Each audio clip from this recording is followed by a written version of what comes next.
A Catholic nun, trusted for nearly 3 decades, siphoned $835,000 in church donations and school tuition, fueling secret casino binges while parents scraped by.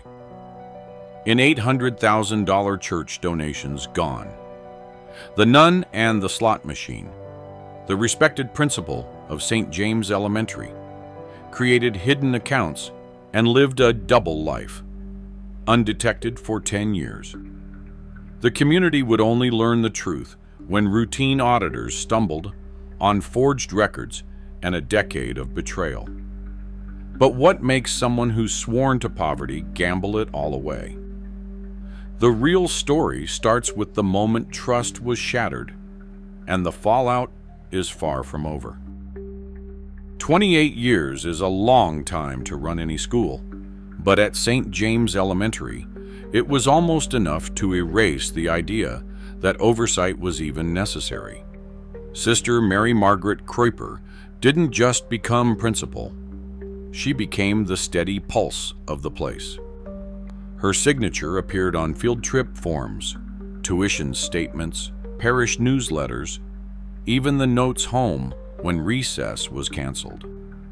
Parents handed over tuition checks without a second thought. The archdiocese sent their annual reminders, but nobody questioned the woman in the habit. Why would they? She was the institution, not just the administrator. Inside the walls of St. James, titles blurred, and lines of responsibility faded. Bookkeeping became a matter of habit, not scrutiny. The school's savings account, the convent's living expenses. Sister Mary Margaret handled it all. Some years, she was the only one who saw the ledgers. Committees came and went, but the financial pulse of the school beat in time with her own. Anything she approved happened. Anything she declined didn't. The daily grind of tuition collection, fundraising, and expense reports passed quietly across her desk, rarely drawing a question, never causing a stir. That's the thing about trust. It starts out as a practical arrangement. Someone's got to keep the lights on and the accounts balanced, but stretch it over nearly 3 decades, and it hardens into something much heavier. After a while, it's easier to imagine angels photocopying receipts than Sister Mary Margaret making a mistake. The archdiocese, the parish, even the parents, everyone assumed the same thing. The vow of poverty was a firewall against temptation. No one expected the numbers to lie. Meanwhile, each year, the school asked for more donations, more raffles, more Christmas pageant tickets. Field trips were rationed. Classroom supplies stretched thin. Parents sighed, wrote another check, and reassured themselves the money was in good hands. It seemed impossible that under the surface, that very trust was the one thing no one was keeping track of. Timing wins everything. In this case, it bought Sister Mary Margaret 2 decades of unchecked authority and gave everyone else a blind spot big enough to drive a bus through. 2 checking accounts. That's all it took to reroute nearly $1 million in broad daylight. The St. James Savings Account, the school's official safety net for lean years and emergencies, and the St. James Convent account, meant for the nuns' modest living expenses. Opened back in the 1980s and 90s at a neighborhood credit union, both accounts looked as ordinary as a church bake sale. But under Sister Mary Margaret's watch, they became her personal launch pads for casino weekenders and high roller moments. Here's how it worked. Tuition checks and donation envelopes flowed in, sometimes stuffed with neat rows of 20s, sometimes with a scrawled note for the Christmas food drive. Most families assumed their money would pay for teacher salaries and field trips. Instead, key deposits landed quietly in those two accounts. Account Sister Mary Margaret managed solo, sometimes the only one reviewing the statements for months at a time. On more than one occasion, a parent's tuition check was stamped for the convent and disappeared into the machinery. Not lost, just expertly redirected. The actual numbers are enough to make a parish accountant faint. From 2008 to 2018, $835,000 in school funds followed that silent detour through the credit union. Sometimes it was a few thousand here, sometimes a little more there. Enough to avoid scrutiny, never enough to set off alarms. No one at the school ever saw a balance sheet with the real story, because Sister Mary Margaret produced her own versions. Monthly reports, annual summaries, all sanitized for parental consumption. Withdrawals? Regular as morning mass. She'd move money from the convent account, sometimes converting it to cash through a third party, sometimes wiring it out to cover credit card bills. Not for groceries or textbooks, but for casino markers and hotel suites where the only saints in sight wore sequins. Every dollar moved under the radar, disguised by the trust that comes from a habit and a lifetime at the same desk. On paper, those two accounts looked like nothing more than prudent budgeting. In reality, they were the hidden highways for a decade of silent theft, untraceable until the day someone finally bothered to follow the money. Picture this: a woman who has spent decades preaching self-denial, hunched over the slot machines at Harrah's Lake Tahoe, sliding $100 bills into a blinking, bleeping money pit. Sister Mary Margaret Kraper, ruler of field trips and bake sales back in Torrance, had perfected the art of vanishing. 1 minute, a pillar of the Catholic school.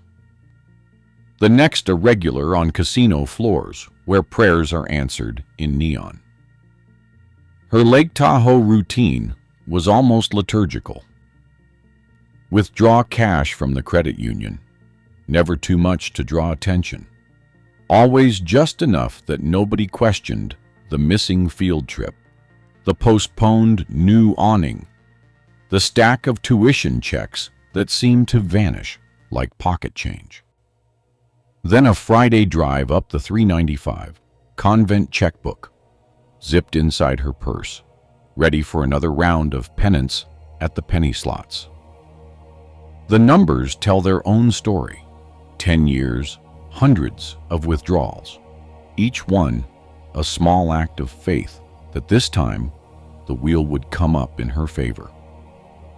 And every time she lost, the answer was simple: double down, claw it back, keep the secret spinning. The bills back home stacked up: credit cards, hotels, points programs from casinos that treat every nun as a VIP so long as the chips keep moving. But inside the mind of a compulsive gambler, each loss is just a pothole on the road to redemption. Sister Mary Margaret was not just playing the slots. She was playing with the odds that nobody would ever notice. That is what addiction looks like beneath the habit. Not glitz, not glamour, but a compulsion to chase the next uptick, to pull the lever one more time, because stopping would mean facing the daylight. The truth is, casinos do not care what brings you through the door. Addiction is the only pass required. For Kruper, the Lake Tahoe junkets were not just a getaway. They were a place to feed the beast without anyone from the parish peeking over her shoulder. Behind every withdrawal was a ritual. Tell herself the money would come back, that the school would not miss it, that she deserved a break after all those years of service. But each, just this once, became a habit. Every dollar lost another secret she would never confess in the light of day. The St. James savings and the St. James convent accounts became little more than gas tanks for the next trip north, refueling a cycle she could not break. The school's Christmas wish list drank, but Sister's appetite for the high of a near miss only grew. Weekends at the casino ended with a drive back down the mountain, pockets lighter, spirits drained, resolve already eroding. The donations, the tuition, the fundraising envelopes. They did not buy new books or pay for teacher salaries. They bought room keys, slot vouchers, and the shrill little hope that maybe, just once, the universe would pay her back. But the house only knows one commandment: thou shalt not win. And on the long road home to St. James, the only thing left was to plot the next withdrawal, the next excuse, the next silent prayer that nobody would ever put the pieces together. It starts with a phone call and a missing check, one of those small, everyday glitches that's supposed to straighten itself out after a couple of emails. But this time, the paper trail doesn't add up. A parent wants a copy of their tuition payment. The business office digs through records, pulls the monthly ledger, and finds an endorsement stamp that doesn't belong. The check never landed in the official school account. Instead, it's been routed to an account labeled St. James Convent, a name that hasn't shown up on a balance sheet in decades. That's the first red flag, one of those tiny, almost polite signals that something's about to go very, very wrong. The timing is no accident. Sister Mary Margaret has just turned in her retirement papers, and the Archdiocese orders up the standard leadership change audit. In most years, this is a low-drama affair. Cross-check the numbers, sign off, move along. But the rogue check sets off a cascade. Internal auditors, no longer content with printouts and summaries, request full access to deposit records and hard copies of bank statements. What starts as a box-ticking exercise turns forensic overnight. They call in a specialist, a forensic accountant with a knack for sniffing out money that wants to stay hidden. No Hollywood-style digital forensics, no high-tech gadgetry, just old-school number crunching, line by line, month after month. The method is slow, almost surgical. Compare every deposit slip with each tuition payment, each fundraiser, each donation envelope. Scan for patterns, then chase the patterns into the weeds. Any transaction that looks out of place gets highlighted, then traced. They spot a rhythm in the way certain checks are endorsed, a repeating cycle of deposits into the convent account just before big withdrawals. Each withdrawal, in turn, gets mapped against casino charges, credit card bills, and hotel stays. The numbers begin to speak. None of this lines up with the reports Sister Mary Margaret had been filing for years. The monthly summaries, The annual reviews, sanitized, stripped of any whiff of suspicion. But the banks don't lie, and neither does the math. For every missing field trip, there's a matching withdrawal. For every canceled classroom update, a wire transfer out to a Nevada hotel. The auditors dig deeper and soon discover not just creative accounting, but outright destruction of records. Staff recall being told to clear out old ledgers, shred receipts, erase evidence, not spring cleaning, damage control. The final tally hits like a gut punch. Over 10 years, more than $835,000 in school funds has been siphoned off. Some years, it's a trickle. Others, a flood. Always just below the threshold that might trigger an outside alarm. Prosecutors later call it the tuition of 14 students every year for a decade. Suddenly, everything at St. James looks different. The school's missing resources, the endless fundraising, the parents' quiet grumbling about why nothing ever got fixed. Now it's all there, in black and white. The audit, routine by design, explosive by discovery, blows open a secret that had been hiding in plain sight. No more blind trust, no more invisible money. Just a hard ledger, cracked open, with every ugly line finally exposed. The teachers at St. James were not the first to notice something was not adding up, but they were the first to say it out loud. School tradition runs on shoestring budgets, raffles for new soccer balls, bake sales for the science fair, letters home asking for Kleenex and crayons. But this was different. Weeks before the audit erupted, a fourth-grade teacher sent an email to the staff. "Does anyone know where the field trip funds went? My class raised $800, but the checkbook says zero."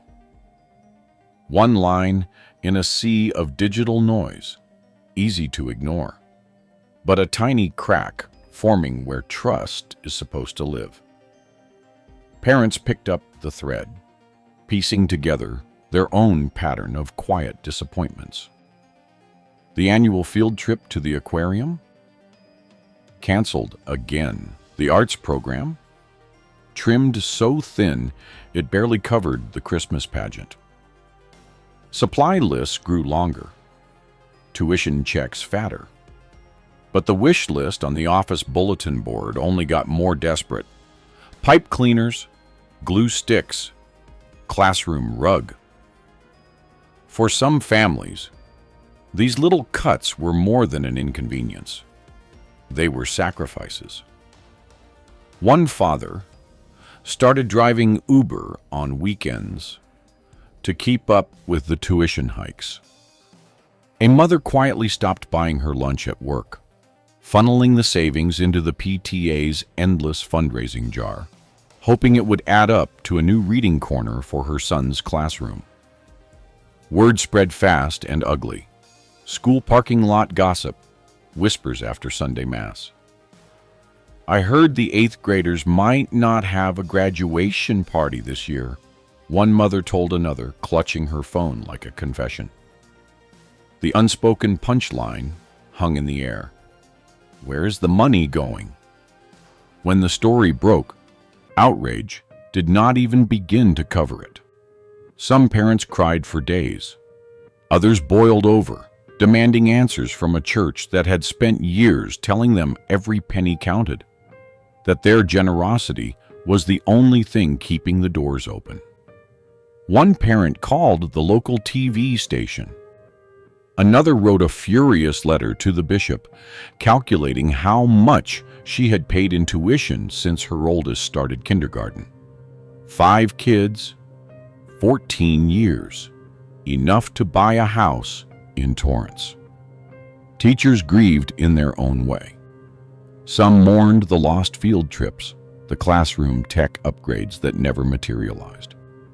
Others just felt betrayed. That after years of scraping by, buying glue sticks with their own money, they had been played by someone they looked up to. Meetings grew tense. Staff wondered how long their jobs were safe.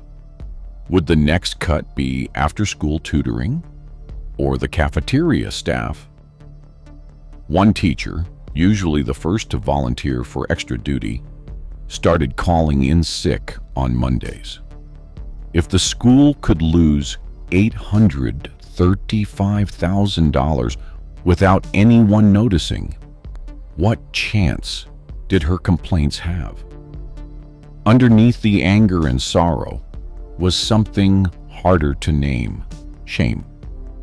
Not just for being fooled, but for defending the old system, for silencing doubts and waving off the red flags. The same trust that held the school together had made it easy for one person to take so much. Years of faith pawned off for loyalty cards and casino perks. As the dust settled, there were no easy answers. Just a stack of canceled field trips and a community left to pick up the pieces. In the end, the real price was not just the missing money. It was the slow, grinding loss of innocence, the realization that even the most sacred spaces can be mortgaged to the house. It's a federal courtroom in Los Angeles, February 2022. Sister Mary Margaret Kuiper, age 80, stands before Judge Otis D. Wright II, hands clasped, habit neat, looking nothing like the principal who rerouted $835,000 in tuition into the blinking void of casino slot machines. She's already pleaded guilty, back in July, to one count of wire fraud and one of money laundering. The numbers aren't up for debate. The only question left is what price she'll pay, and what justice even means when the defendant's worn out a lifetime's worth of trust. The judge takes his time. His remarks circle between sadness and disbelief. He tells her, "I haven't slept well in God knows how long. You've made a huge difference in lives, but you went off the road." On one side, a decades-long record of service, 62 years in the order, nearly 3 decades shaping the lives of children in Torrance.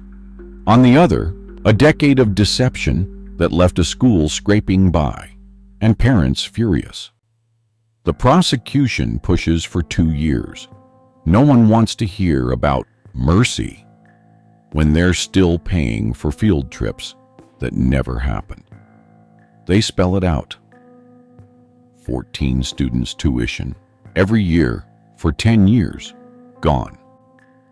Kuiper's defense counters with age, mental illness, diminished responsibility. She can barely walk without help, they say. She claims depression, years of untreated compulsions, a mind clouded enough to believe every lost dollar was just a short-term loan from the universe. Kuiper admits it all. "I have sinned. I've broken the law, and I have no excuses. My actions were in violation of my vows, my commandments, the law, and above all, the sacred trust that so many had placed in me. I was wrong, and I'm profoundly sorry for the pain and suffering I've caused so many people." There's no debate about the remorse in her voice. If apologies could refill the school coffers, St. James would be flush. But the room isn't just filled with the guilty and the grieving. There's another shadow. Sister Lana Chang, the former vice principal, longtime 8th grade teacher. Her name tangled in the early audit reports. She retired the same year, drove the same roads north, and watched as accusations circled. But when the gavel comes down, it's only Kuiper facing the sentence. Prosecutors say the investigation is closed. No charges for Chang, no explanation. The government simply walks away from that half of the story, leaving parents and teachers to wonder how two people could share so much responsibility and only one faces the music. Judge Wright announces the punishment: 1 year and 1 day in federal prison. Anything less, he explains, would send the wrong message. He orders Kuiper to pay $835,000 in restitution. The sum feels almost abstract. A decade's worth of field trips, supply lists, and staff salaries, all reduced to a number on a piece of paper. Nobody expects an 80-year-old nun to make the school whole, just as nobody can undo the 10 years of silent theft. The courtroom fills with a kind of exhausted silence, the sense that justice, like faith, isn't always a clean equation. The sentence lands uneven. Some parents call it a slap on the wrist, a soft pass for a beloved figure who happened to be a criminal. Others see an old woman wrung out by her own compulsions, punished enough by disgrace and exile. Legal experts trade sound bites about deterrence, mercy, and what it means to steal from a church. The Archdiocese issues a statement about forgiveness and reform. Meanwhile, the school waits for a check that may never come. Timing, again, wins everything. For Sister Mary Margaret, the final hand is dealt by a judge who can't sleep, a community that can't forget, and a system that promises accountability but delivers only a partial reckoning. The lesson gets passed up and down the halls of St. James, from the cafeteria line to the bishop's office. Trust is a currency. Once spent, it's almost impossible to earn back.